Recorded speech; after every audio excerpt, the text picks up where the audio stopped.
भागवत कथामृत प्रथम स्कंद प्रथम अध्याय सूत शनक संवाद। एक समय शनकादि ऋषिगण परमेश्वर भगवान एवं ताहार भक्तगणेर प्रीति साधनेर जन्य नैमिषारण्य सहस्र बत्सर व्यापी एक यज्ञ অনুষ্ঠান করিতেছিলেন। সেখানে মহামুনি লমহর্ষণের পুত্র আসমান্য শ্রুতিধর উগ্রশ্রবা সূতমুনি উপস্থিত ছিলেন। তিনি সমাদৃত আসনে উপবিষ্ট হইলেন।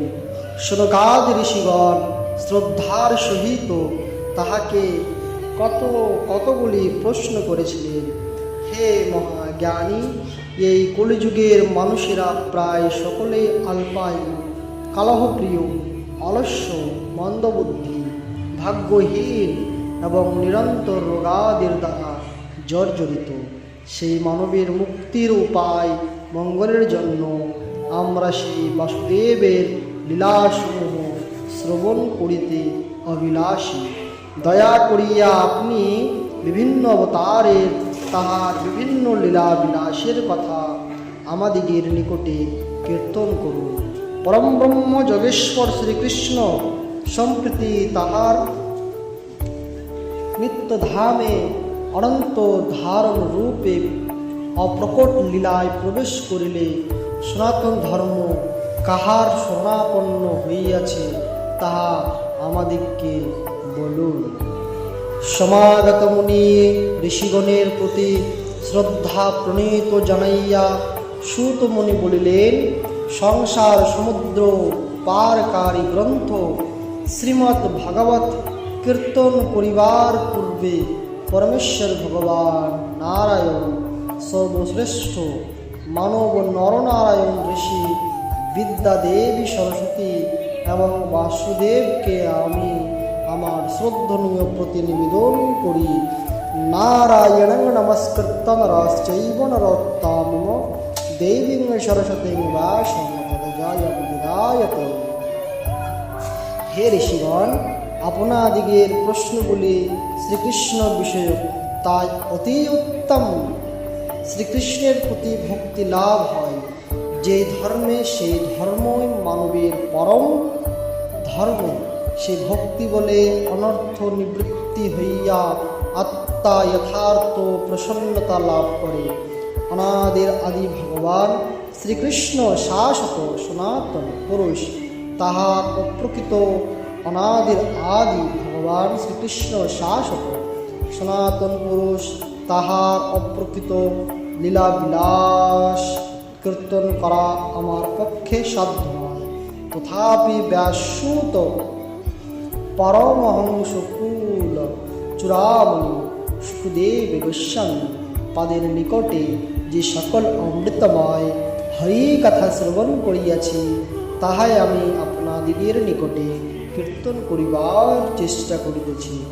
হে দিব্যজ শ্রেষ্ঠগণ, স্বীয় প্রবণতা অনুসারী বর্ণাশ্রম ধর্ম পালন করিবার মাধ্যমে পরমেশ্বর ভগবান শ্রী হরির সন্তুষ্টি বিধান করায় স্বধর্মের চরম ফল। তা একাগ্রচিত্তে নিরন্তর ভগবৎসল ভগবানের মহিমা শ্রবণ কীর্তন স্মরণ এবং তাহার আরাধনা করা কর্তব্য। সব রকমের পাপ হইতে সম্পূর্ণভাবে মুক্তি। ভক্তদিগের সেবা করিবার ফলে মহৎ সেবা সাধিত হয়। সেবার ফলে কৃষ্ণ কথা শ্রবণে আসক্তির উদয় হয়। যিনি পরমাত্মা রূপে সকলের হৃদয়ে বিরাজ করেন, তিনি তাহার পবিত্র কথা শ্রবণ এবং কীর্তনে প্রতিযুক্ত থাকেন। ভক্তদিগের হৃদয়ের সমস্ত ভোগ বাসনা বিনাশ করেন। ভক্তি ভরে নিয়মিতভাবে শ্রীমদ্ ভাগবত শ্রবণ করিলে এবং ভগবানের শ্রদ্ধা ভক্তের সেবা করিলে সমস্ত কলুষ সম্পূর্ণরূপে বিনষ্ট হয়। তখন পরমেশ্বর ভগবান শ্রীকৃষ্ণের প্রতি প্রেমময়ী ভক্তি সুদৃঢ় রূপে প্রতিষ্ঠিত হয়। যাহারা মুক্তি লাভের জন্য একান্তিকভাবে আগ্রহী, তাহারা অবশ্যই হিংসা শূন্য এবং সকলের প্রতি শ্রদ্ধাপরায়ণ।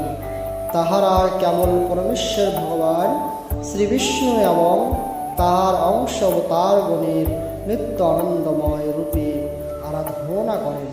কিন্তু যাহারা রজ ও তমগুণের অধীন, তাহারা পিতৃ, পুরুষ, ভূত এবং প্রজাপতিগুণের পূজা করে।